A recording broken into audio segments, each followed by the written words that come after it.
Maagang pagbiyahe rin ang diskarte ng ilang taga-Tarlac para hindi maipit sa traffic sa pagdagsa ng mga biyahero sa Semana Santa.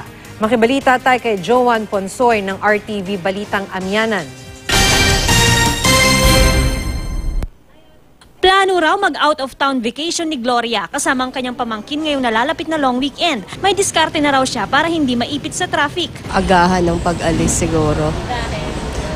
Para makasakay ka agad.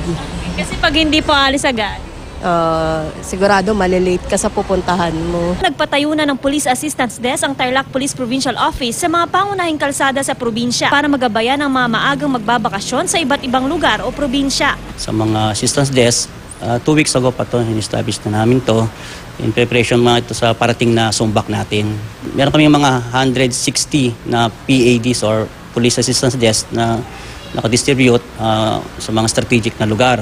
May mga road construction sa probinsya pero abisuhan naman daw ang mga motorista sa mga dadaanang ruta para makaiwas sa trapiko. May karagdagang bus sa kada terminal na mabibigyan ng special permit para sa mga magsisiuwian sa kani-kanilang probinsya. 24 oras din ay patutupad na biyahe sa ilang terminal ng bus. Lahat ng bus na available, binibigyan naman ng special permit.